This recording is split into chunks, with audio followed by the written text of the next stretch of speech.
Next up on the comedy side for tonight, please welcome Chris Putro up to the stage. Hey, Chris. Thank you. You know, I'm up here, I might try to make you guys laugh. More likely I'll make you guys very uncomfortable, but the one thing I'm not going to do is rock the mic. Hey, when comedians congratulate each other on Facebook, yeah, you rocked the mic last night. No, nobody's rocking the mic. You're not rocking these dresses over here. Jackson's not rocking the bar. What we're doing, ladies and gentlemen, is smurfing these items.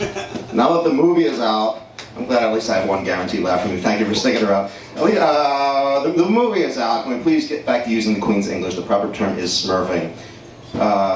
It's not all that original, but it's timely. I can only do it once this week. Hey, what's the deal with horses? I mean, have you seen these things? That was actually going to be the entire bit, and I was going to segue into something else. But no, I was out here thinking about horses, and because I needed actually to fill time. No, I mean, what is a horse? A horse, it's an animal with a giant nose, a gorgeous head of hair, no personality, and people like to ride it for some reason. Or in more concise terms, it's pretty much Paris Hilton, but with better fashion sense. Hey-o!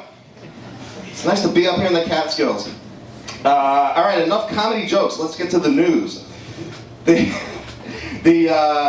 this whole debt ceiling fiasco was averted or resolved or whatever, and one of the major subplot was Gabrielle Giffords returned first time in Congress since her shooting to cast her vote, and it was a little bit awkward when she came out. They didn't know it was her, not because they didn't recognize her, not because of her appearance, but she came out to different entrance music.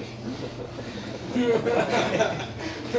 for some reason she chose Color of Personality, which kind of confused things more. Wrestling reference, hey! Okay. CM Punk fans in the house. No, Gabrielle Giffords, you know what, when I saw her, she reminded me of Curly. I'm just being honest here. Curly from the Three Stooges. Let me explain this. Curly was, of course, the most popular lineup of the Three Stooges was Moe, Larry, and Curly. Curly was in there for, I think, like a dozen years. And then he had a stroke in 1946, and he was replaced by Shemp. Shemp was then with them for a while. But there was one episode, it was officially a Shemp episode, but Curly made a cameo appearance, his final appearance, playing a guy on a train, and seeing Gabrielle Giffords there in Congress made me think of that scene, Curly on the train. He had this ridiculous short haircut, his motor skills were obviously impaired, and though I felt awkward laughing at the beginning, by the end of the brief appearance I just could not contain myself. Just like this crowd. That bit peaked in the middle. It and then it got really awkward at the end there. I'm just trying stuff out for the real crowd next week. You know what? The media. The media just glossed over this. The whole, the negotiations over the debt ceiling thing. The big, it wasn't just Republicans and Democrats. It was one segment of the Democrats. It was the Congressional Black Caucus. It was actually the last holdout because they, didn't want to see the, entitlement programs being cut. Blacks and their entitlement programs. Am I right, people? Woo! I know, black guy in the room. It's okay to laugh. I still remember that time. Remember I did my black dog spit and Vic was sitting here in the front row, big thug looking. That was extremely uncomfortable that night. Michael Vick. No, not Michael. That would have been a different story.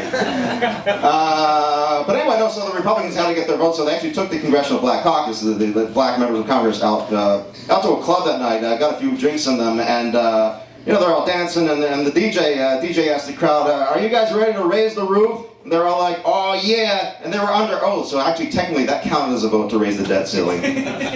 Whoa! Hey, that got a couple laughs. That's staying in there for like 2 weeks until it's not timely anymore. That's all I wanted to say about that. Let me do this. I talked about this last week, and I'll cut out the parts that got no reaction, which is pretty much all of it. Somalia. Fuck, Somalia's undergoing a famine again. It was just like officially declared. The UN is like doing a food drop.